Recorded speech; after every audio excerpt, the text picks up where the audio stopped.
So welcome to the Gmail tsunami. And it really is a Gmail tsunami these days. I cannot believe how much we're dealing with Gmail or email now. I have so much mail that I could just do mail all day. And yet all the mail is coming with tasks associated with it. And I have my own task list. So being able to sort and manage it and not have it be in my face when it doesn't need to be is really important to me. If you're a Gmail user, I just have to say, if your organization uses Gmail, I believe you are so lucky.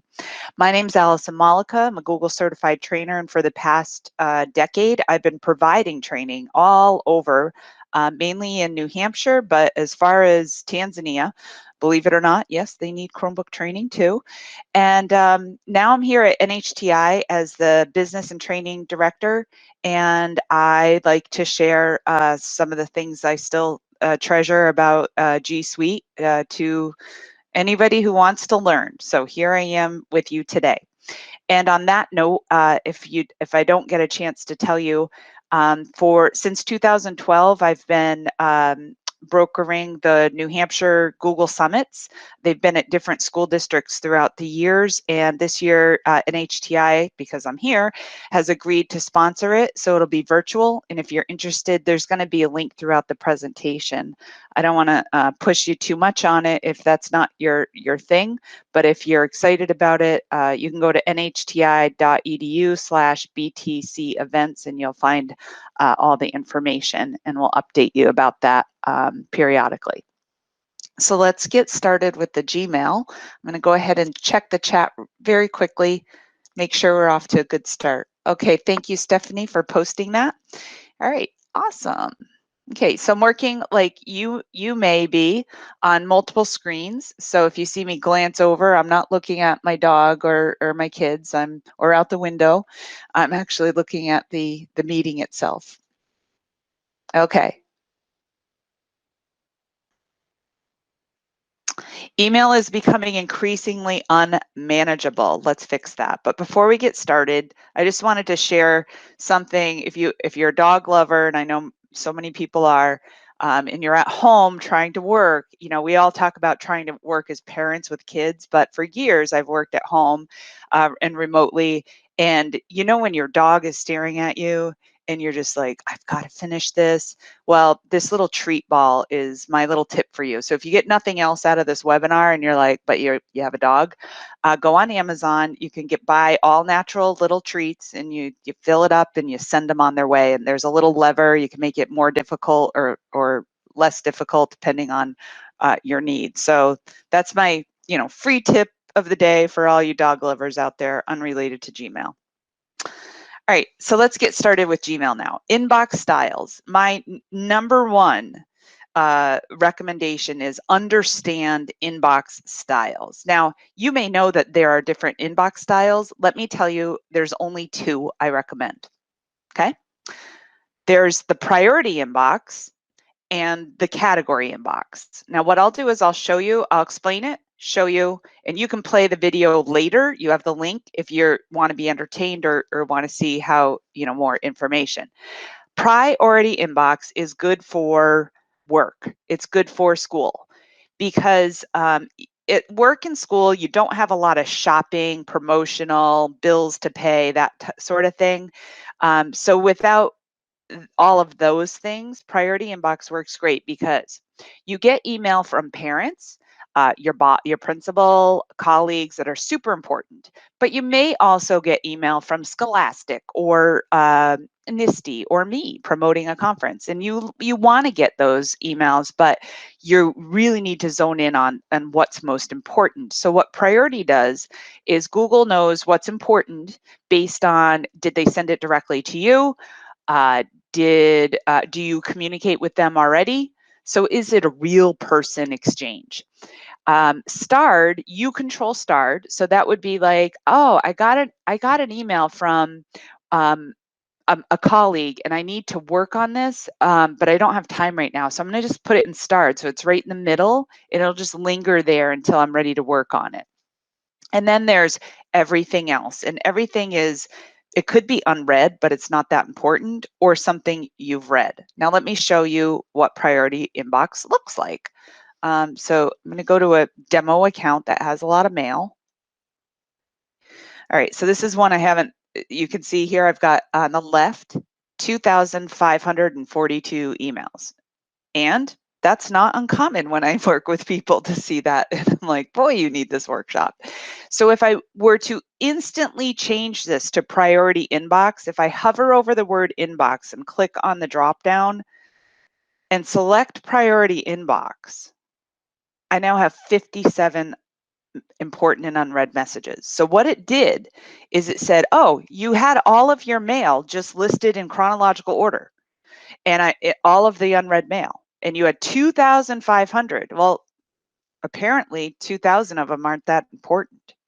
So what it does is it buckets important and unread. Now, is this an ideal situation right here? No, because I don't want that many important and unread. It should be only 4 or 5 important and unread. So let me just show you an example of an inbox that looks like that has priority inbox that has been maintained, I should say, that isn't out of control. So here is an inbox where I've got unread. Oh, let's go to priority. Unread first, priority inbox. Now you see there's only 2 up at the top. These are important and unread. This is a very important one that I've pinned up here. Everything else is down here, and this stuff is in the middle. It's starred. I want to act on it later. So that's why I love priority inbox, because if I go to sleep, wake up tomorrow, there's 2 important messages. They're going to be right up here, up at the top.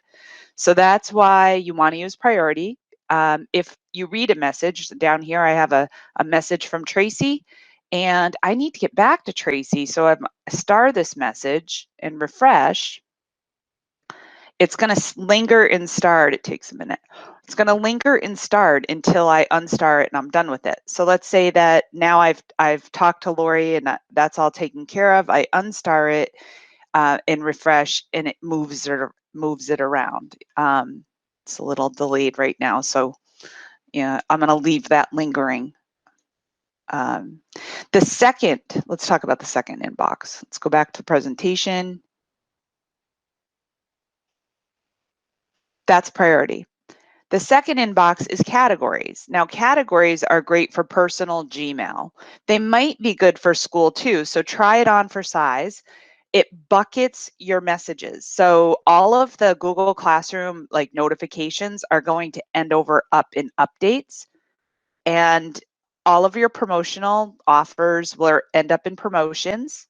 Any updates from YouTube or Twitter or LinkedIn or neighborhood social media, whatever social media you belong to that comes to that account goes into social, and primary ends up like that.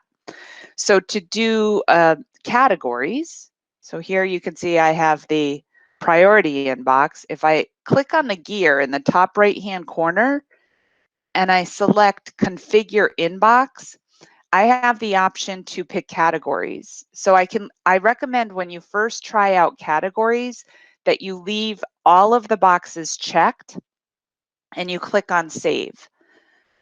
And then you'll see how it buckets things. So I've got primary, social, promotional, updates, forums, and now I've got them bucketed. However, with that being said, it's bucketed a little different. Now I have 153 unread messages instead of 2,000. So buckets or priority, those are the 2 inboxes that I recommend. So if I were to show you like a real life version of that, I'll go to my personal Gmail. Always like, whoo, what do I have there? So you can see primary, but YouTube and all the social media stuff is bucketed here. So I can just click on this little box up here and I can delete all of these messages because I don't need them. They're just social media updates. But notice that primary has 1 unread message. But if I change it over to just unread first, I have 521 unread messages. So you can really see in your personal Gmail, if you're using it for your airline reservations and paying your bills and all the places you shop, you can end up with a ton of mail, but by bucketing it into categories, you can reduce the footprint immensely, okay? So those are two things I'm gonna share with you. That's just viewing mail. That's just kind of like, okay, viewing mail. I find the priority inbox super helpful if you don't get a ton of extra mail. And I find the categories great if you just everything you're subscribed to on social media and shopping. All right. Next is management tips. Now, there are some management tips that you just need to be aware of, that you can turn on and off, that you don't have to do anything. And then sometimes you need to do stuff. So let's start with nudging. Nudging is an AI feature, artificial intelligence feature. You know that Microsoft and Google have integrated artificial intelligence and machine learning into all their products. Gmail is leveraging it quite a bit. What you do with what nudging does is it will monitor your email. It's kind of freaky, but it will return email to your inbox based on the message. So if I send a message to someone that says, I need you to get back to me and tell me whether you want A or B, and I really do need them to answer me, but when you hit send, you don't really have, you're not going to write down, oh, check on Friday to see if they answered me. And you send so much email that you forget. So Gmail has configured this to proactively remind you to follow up on and respond to important messages. Now, you can just archive it. So if you can see on my slide here that it comes back, and that's why it says received 3 days ago, reply. And you're like, if that bothers you, you can turn it off. All right. Anytime I refer to settings in Gmail where you can turn something on or off, this is where you can do it. You just click on the gear in the top right-hand corner and you choose settings. So in this case, I look for nudging. You got to scroll down the page a little bit. If you can't find it, here's a little tip. You just do a Control F and start typing the word you're looking for on a page, and you can see nudges comes up, and I can turn it off. So if I say that you can turn something on or off in settings, you go to the gear, and it's usually the first page that you do that. All right. All right, so that's nudging. Nothing you need to do. Turn it off if you don't like it. Hover tools. Hover tools are awesome because they allow you to quickly bang out some things in your inbox. Hover tools are available in your inbox. You just hover over messages and you can do things like archive them, delete them, mark them as read, even snooze them to come back later. This is something you can turn on and off in your settings as well. Let me demonstrate how that works. So I'll go back to my inbox and I hover over this. Let me close out of this. That's for later. I hover over this and I'm like, oh my gosh, I totally want to check out Google's Applied Digital Resources. They have new lessons. Stay focused while learning remotely. Hey, that's just an extra bonus that I'm telling you about. So just Google's Applied Digital Skills and you'll find this new workshop. But tell me about it later, Google. I'm just going to go over here. I'm going to click on snooze. I want to see this tomorrow. Boom, gone. Hover over at Google Calendar, notification. I already know I'm giving this webinar because I'm giving it, so delete. So use the snooze to bang out management in your Gmail, all right? The hover tools. And snooze, use it and use it often. If you have messages that you can snooze, you can say, hey, I don't need it today. I need it tomorrow. I need it next week. I need it at a particular time. Leverage snooze so that you have fewer messages bothering you in your inbox. And it's a habit you have to get into. The other thing is the ability to archive. Now, most people don't leverage archiving either. So let's say that this is a message here from Wes, and I want to archive this. I don't want to delete it because I might want to search for it later, but I don't need it and I don't need to label it or organize it. So I just hit archive. So I can archive, delete, archive, delete, archive, delete. So those are two buttons that you should use often. in your with your hover tool to keep yourself organized and keep your inbox from getting overrun. The snooze. So I mentioned that. So in case you just need any more information about that, that's available in almost any email setting, any email client you use, whether it be Yahoo or Google, but Gmail has that too. It'll come back to the top of the inbox as a fresh message whenever you schedule it. I just demoed that for you.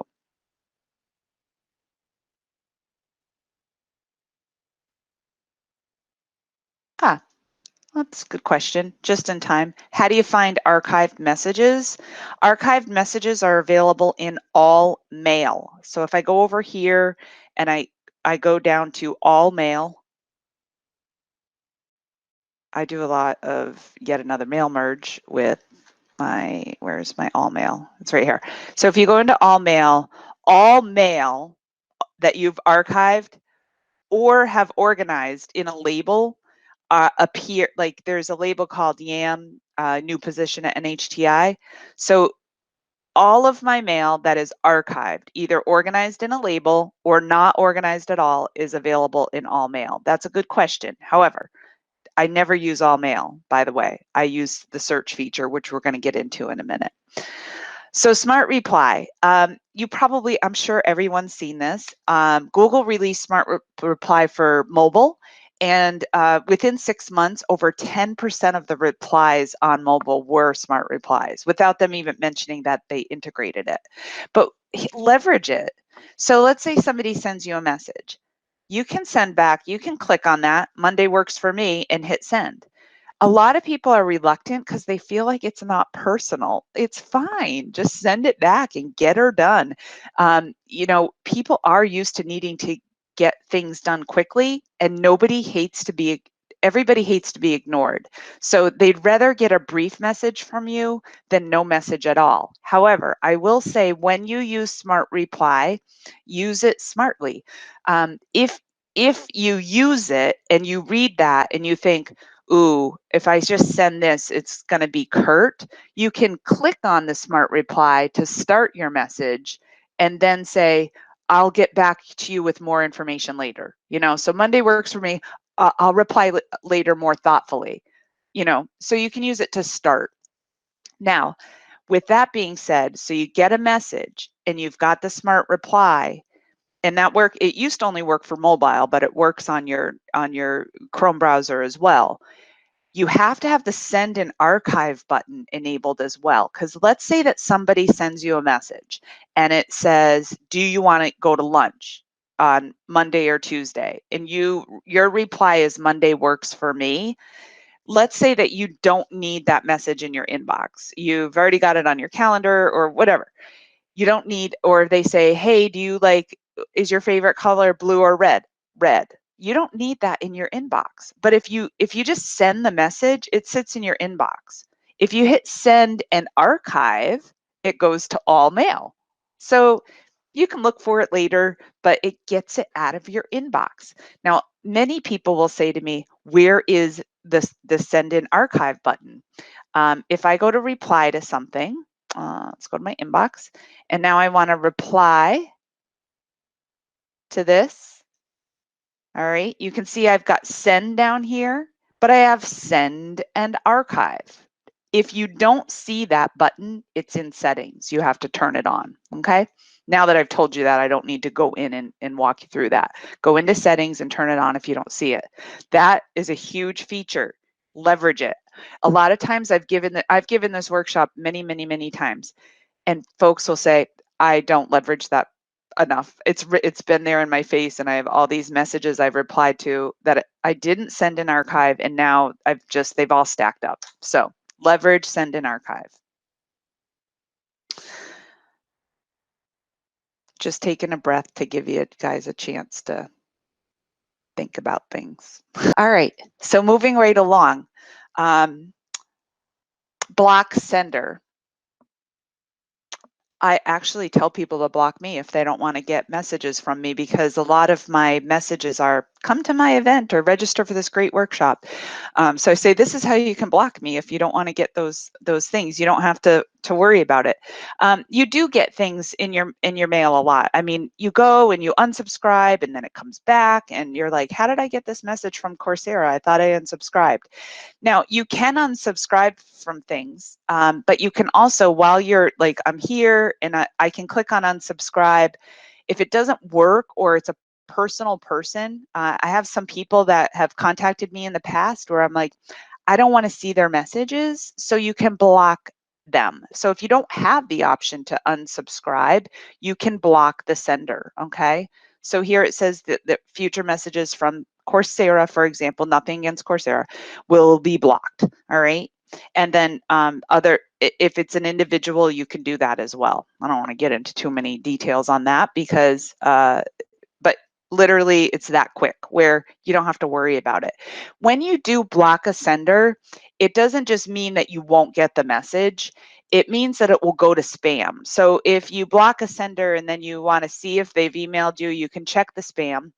And if you want to unblock them at a later date, you can. I'll show you where you can do that. Okay. Well, actually, it's in settings under filters. You can unblock them. Okay.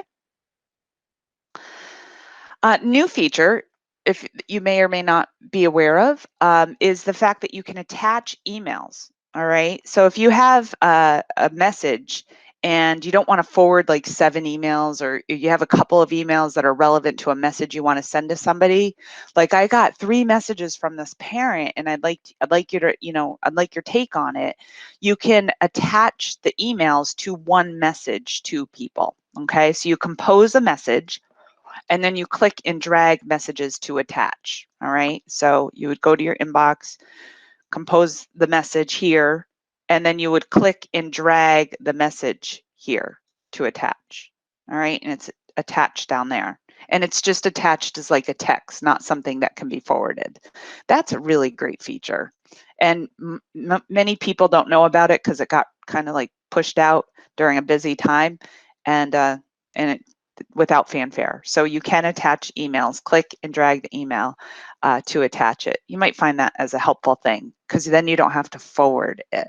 There are reasons why you wouldn't want to forward emails, but just attach them as an attachment.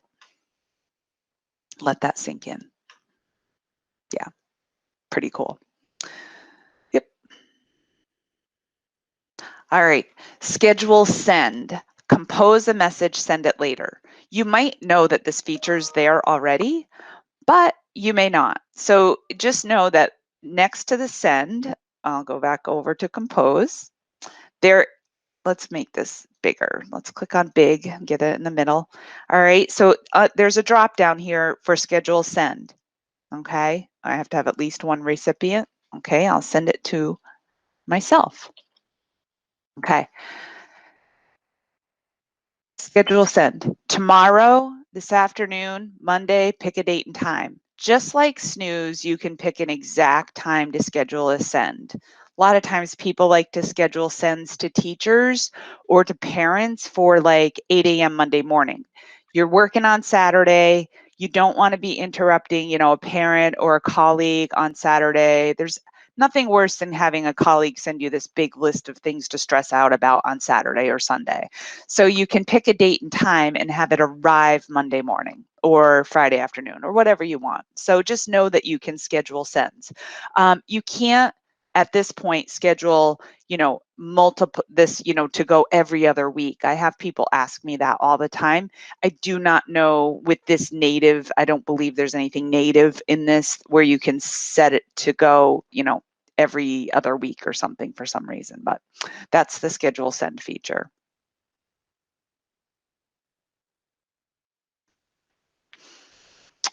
Here's one that I love. This one is a goodie. Create templates, and the sky is the limit when it comes to saving time in Gmail with templates. So with templates, I'll give you a couple of scenarios. One of my favorites is I think of like things like schools will often, back in the day, pre-COVID, nature's classroom, 5th graders going on a 3 or 4 day field trip. Holy camole. Parents flipping out. What do I send? What do I bring? What are they allowed? Blah, blah, blah, blah, blah. Emailing the front desk at school over and over again, emailing the teacher. So teacher and the front desk, they make an email and it literally has everything in it. Like, here's everything you needed to know about the trip, including what to wear. Here's a link. Here's this. Here's that. That's a template. I taught virtual school and we're all teaching online. There would always be times where students would ask the same question about the same thing, or they would ask a question, and if I just sent them like this answer that included all these things, they were all set. So why rewrite that every single time? We're all online sending things over and over again, so why don't we create templates? So let me walk you through this, because you do have to turn it on. Go ahead, I'll talk you through it if you want to do this with me. Open a new tab. You don't have to watch my presentation. Open a new tab, all right? And go to your Gmail if you don't have it already open. If you have it already open, great. Go to your settings, okay? You have to go to settings, and you have to turn it on. To turn on templates, I'm gonna zoom in here. You click on advanced, and then you'll see templates. Now I have it enabled, but you have to turn it on, and then you have to save your changes, okay? That's step one. All right, once it's turned on, you can use it. So I'm gonna tap into the field trip scenario and click on compose, and I'm going to create a template. So before you can use a template, you have to create it. So I'm going to call this field trip info, and I put the field trip info in there. And then down in, let me make this bigger. Down in the bottom right-hand corner of your Gmail message, you click on the 3 dots, which are the settings, and you hover over templates, and I don't have one, but I'm going to save this as a template, save draft as template, and save it as a new template, all right? So I'm gonna walk you through that again, all right? I'm gonna compose a message. I'm gonna call it field trip info. And I even have gotten in the habit of putting the year 2020, because after you start using them a while, or May 2020, you save them and you're like, was that for this one or that one? I don't know. I've been adding dates to the subject line and then saving them that way. Here's the info, information, who, what, where, when, links, images, you name it. Now I click on the 3 dots, hover over templates, save draft as template, save as new template. Field trip info 2020. Maybe I decide to add May to that. All right, and I click on save. Right, so you can name the template different than the subject name. All right, now you're ready to use it. You click on compose. I'm going to send this message to my person. But I don't have to type anything in the subject line, nothing. I just go down to the 3 dots, hover over templates, choose the template I want, and there it is, okay? Now, it doesn't have to be a new message either. So remember I said those nagging folks asking the same question over and over again? So if I get a message from a folk and I want to reply with a template, I just hit reply, go grab the template, put it in, hit send, boom, done. Send and archive, and that party's over. So just think about, like, gave you your weekends back. Anybody who has been typing things over and over again will save hours, countless hours, if you just take a little time to create your templates. And where it says save as new canned response, I need to fix that. That was the old name of templates. They used to call them canned responses. Allison, yep. Could you do me a favor? I was responding to someone. I missed the part under settings where you turn the templates on, where I can find templates under settings. Yep, it's on the it's on the advanced tab. Oh, advanced. Okay. Yeah, you just have to make sure you save it and enable it. Okay, thank you. You're welcome. Confidential mode. I really don't use this, but I can see how it can be helpful. So I wanted to make you aware of it. Recipients of messages in confidential mode don't have the option to forward it. They literally get a message that they can't forward. It doesn't have any forward, no copying, no printing, no downloading. The only thing they could possibly do is take a screenshot. All right. So it just makes your message a little more secure. Your attachments are secure too.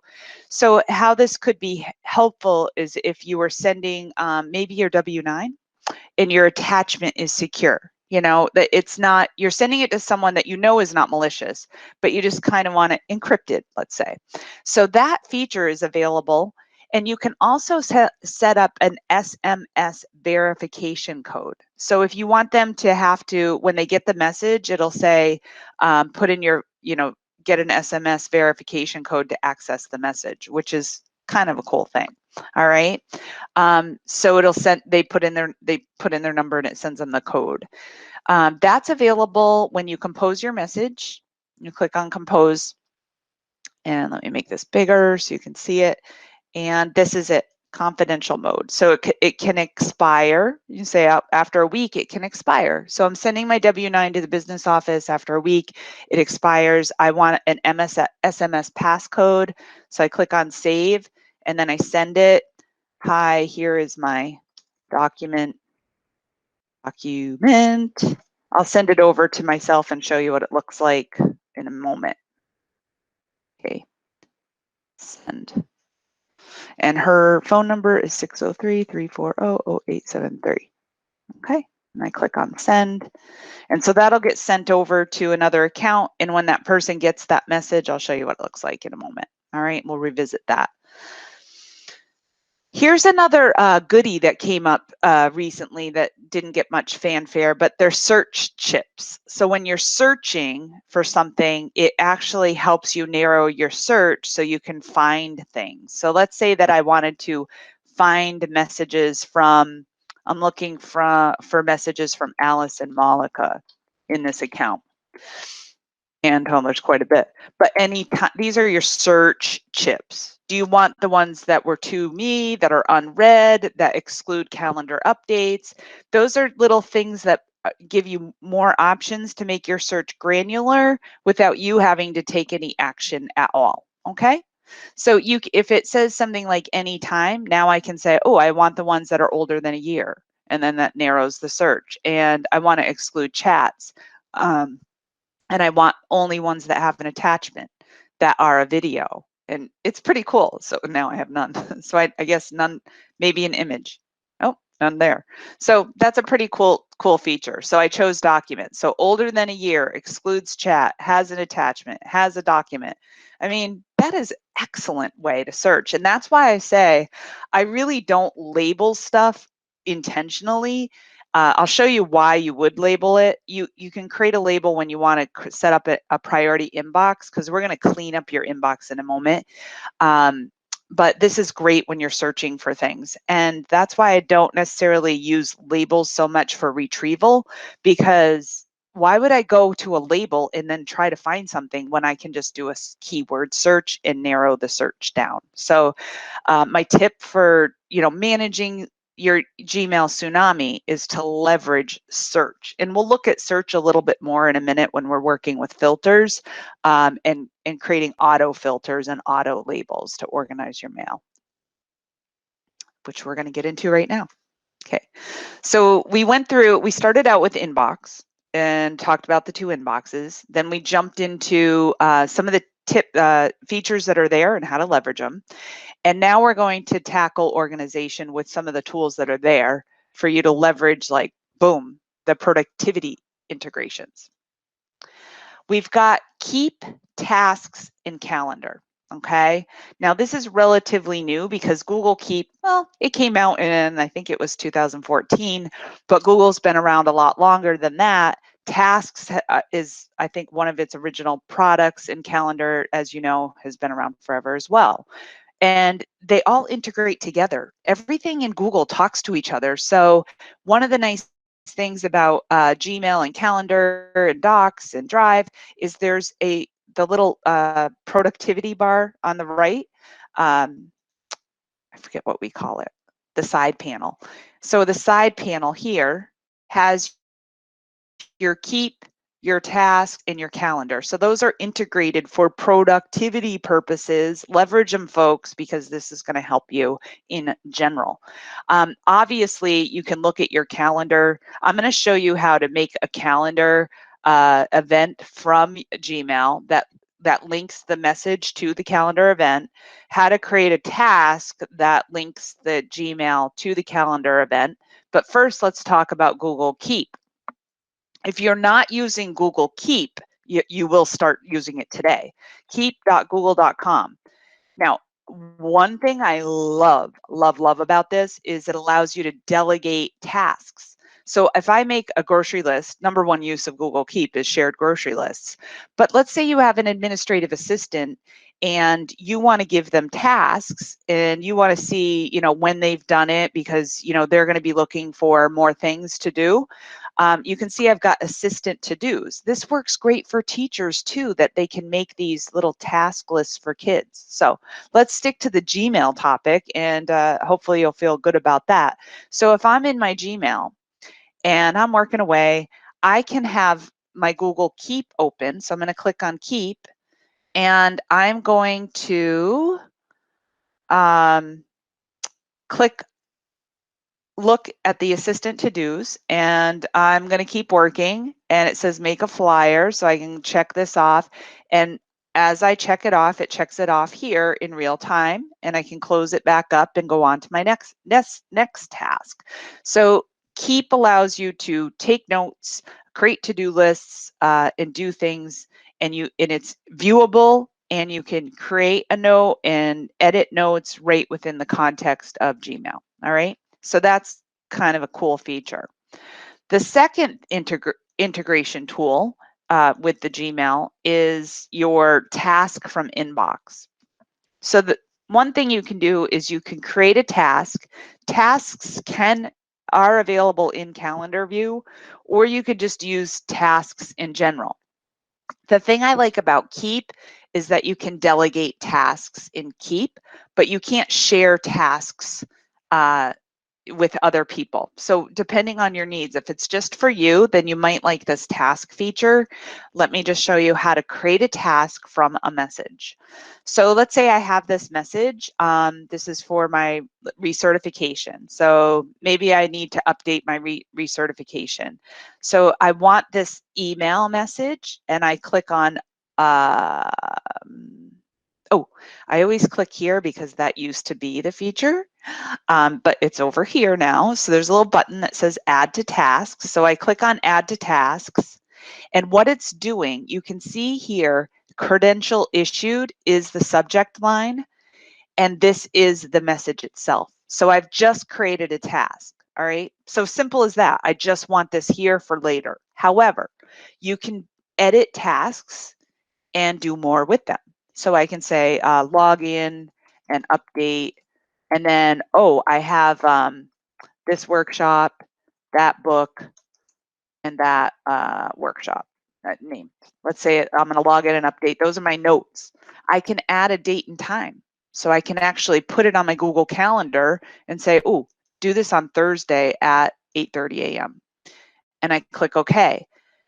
Now that is saved automatically. And if I go to my Google Calendar in real time, which I will, hang on, let me see if I open up calendar right here. I have to explain this to you or you won't know.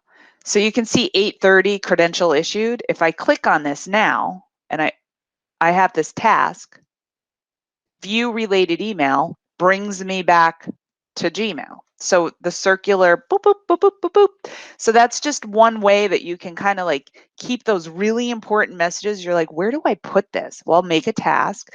And if you don't get the task done, you can just be like, yeah, all right, I'm not doing that this week. I'll move it to next week. I'll move it to next week. But at least you always have it. Tasks are available on the left-hand side of your Google Calendar. All right. So that's task.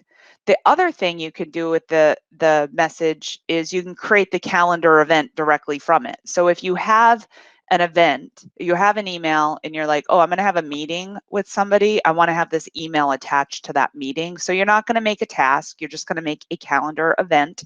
You click on the drop down and you choose create event, and it brings you over to Google Calendar, and you can see that the message is here in the details. And when you save this to Google Calendar, there'll be a link back to the Gmail as well. So just another management feature to organize your messages.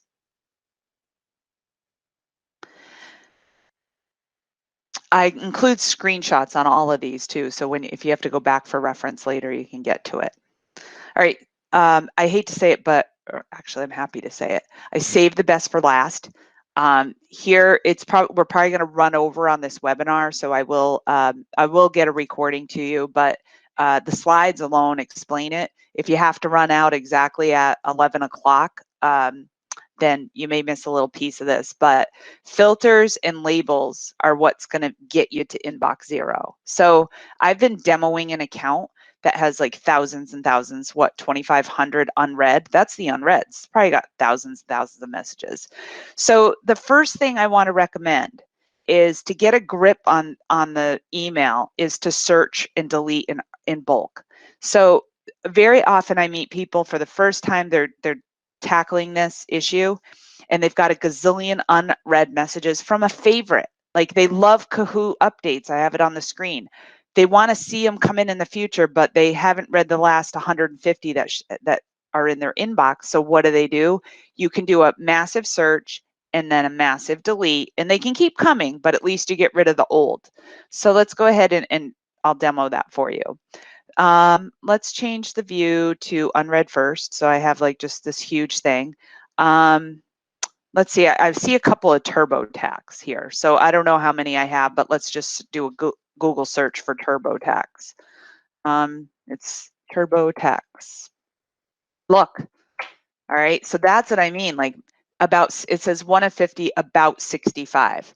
But if you try this in your email for Scholastic or, Eating Well or whatever magazine you subscribe to, or Ocean State job lot flyers or your grocery store flyers, you're like, oh my gosh, I have 750 of those. You still want to get the weekly flyer, but you don't need all the old ones. So now I can check this box. All right, but that didn't select them all because over here it says 1 of 50 of about 65.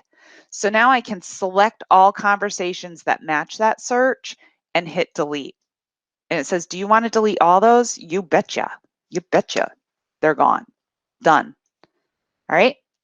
Then I'm like, look at all these G Suite alerts. I don't need those anymore either. So I look for G Suite alerts.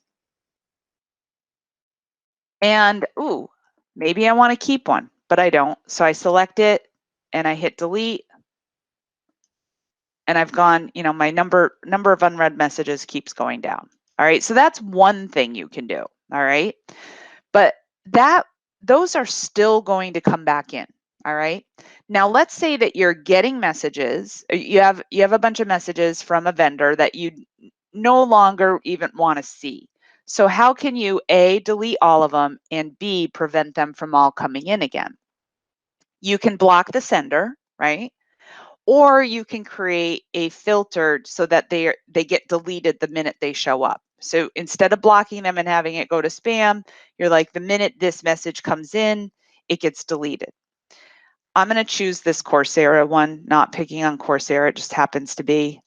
And I'm going to filter messages like these. So I've checked a box for this, and I'm like, let's clean it up. I'm going to clean up all of my advertisements. Filter messages like these.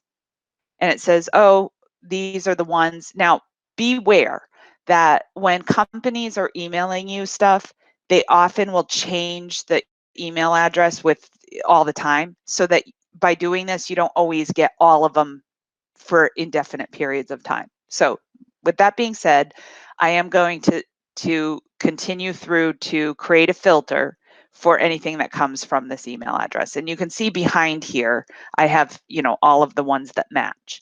So I click on create filter, and you can see that it says also apply filter to 13 matching conversations. So what I'm going to tell it to do is, yes, those 13 messages, apply this filter. When a message comes from there, delete it. All right, I don't want it anymore. And now I can create a filter. So I mentioned earlier, when you unsubscribe from things, sometimes like that just isn't, you end up with stuff back. So you can try this technique. You've got block sender, you've got create filter, but what's nice about this is I'm able to sweep up and delete and ask for it to never come back again.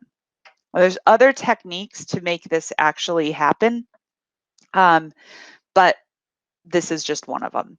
Another technique would be to open up, like I open up this email and I decide I want to block that sender, offers.com. So I open up the email and I block the sender, right? So that's blocking them. And then I can go and do the search and do the mass delete as well. So couple of techniques.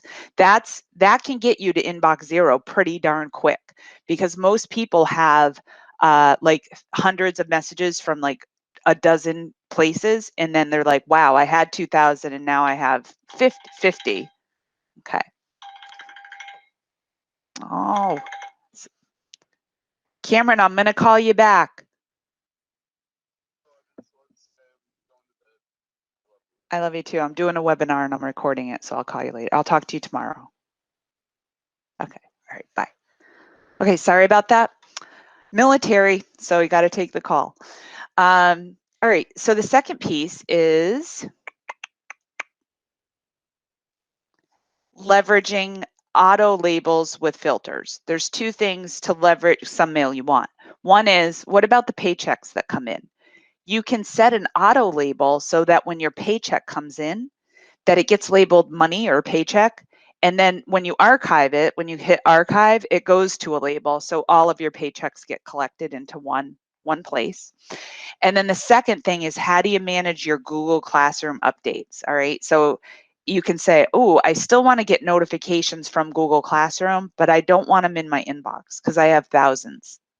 But I would like to keep them and I'll look at them. So I'll make a priority inbox. So when they come in, they skip the inbox and go to Google Classroom updates. So I'm going to demo both of those right now. So my first scenario is, do I have Google Classroom updates? Let me find out. So I'm like at classroom.google.com. Now there's other ways to do this, but this is the quick and dirty way. So there I've got all of them. It says I have 94. So I'm like, all right, I want to create a filter for this and apply it to all of these. I want them out of my inbox, but I want a label over to the left-hand side that says classroom. And you can name it, particular class. Let's just stick with classroom updates for now to keep it simple. We're getting near the end. You can play around with this once you know how to do it. So now I click on the drop down up at the top and I click on create filter. So I want classroom.google.com, create filter. I want it to skip the inbox because it doesn't need to be there. I just want it all cozied up here in its special priority inbox on the left. So I'm going to automatically apply the label and I'm going to create a label called classroom updates, and I'm going to create that. And I want to apply it to matching conversations, and it's not saying that it has any. I don't know why, but let's just see. And I click on create filter.